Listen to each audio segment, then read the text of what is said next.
Sir Pawan Kalyan గారు ఈ ప్రభుత్వం కూలిపోతుంది, ప్రభుత్వం పతనమైపోతుంది అనేది గమనించాడు సార్. గమనించే ఆయన మళ్ళీ సైడ్ దెబ్బలేస్తున్నాడు. ఆయన ఇది ఎట్టాగా వెళ్ళిపోతుంది గవర్నమెంట్, నా శీలమన్నా కాపాడుకుందామని ఆయన కొత్త గెటప్. ఇది ఒక్కో సినిమాలో ఒక్కో పాత్ర ఉన్నట్టుగా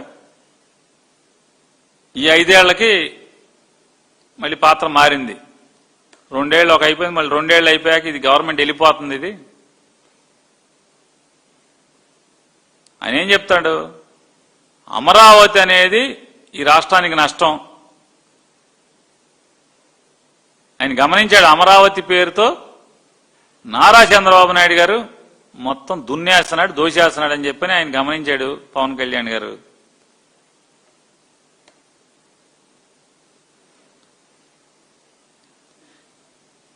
జనసేన వాళ్ళని తంటం, జనసేన వాళ్ళని కుమ్మటం, జనసేన వాళ్ళని ఇరగదీయటం, జనసేన వాళ్ళ ఆస్తులు ధ్వంసం చేయడం, జనసేన వాళ్ళ ఇళ్లు బద్దలు కొట్టడం, జనసేన వాళ్ళ ఇళ్లు నేలమట్టం చేయటం, జనసేన వాళ్ళ మీద తప్పుడు కేసులు కట్టడం, జనసేన వాళ్ళని జైల్లో పెట్టడం, ఈ చూశాడో లేదో తెలియదు. కానీ ఆయన అమరావతిలో మాత్రం తేడా జరుగుతుందని చెప్పి మాత్రం పవన్ కళ్యాణ్ గారు గమనించారు. గమనించి ఆయన జై అమరావతి అనబాకండి, జై అమరావతి అంటే 29 గ్రామాలకే జై అమరావతి అంటే,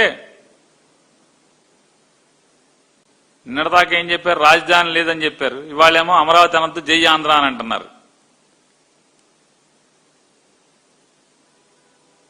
కేకులు కోయమన్నారు, అవి కోయమన్నారు, ఈ కోయమన్నారు ఢిల్లీ వెళ్ళి. సరే ఒకటే అండి, అది పవన్ కళ్యాణ్ అయినా ఎవరైనా, నారా చంద్రబాబు నాయుడు అయినా, ఆంధ్ర రాష్ట్రంలో ఉన్నటువంటి 5 కోట్ల జనం ఇది మాది అనుకున్న రోజు మాత్రమే ఏదైనా జై కొడతారు, దేనికైనా జై కొడతారు. మాకు సంబంధం లేదు, ఇది మాది కాదు అనుకున్న రోజు నువ్వు జైల్లో పెట్టినా, తన్నినా, తప్పుడు కేసులు పెట్టినా ఎవడో కూడా జై కొట్టరు.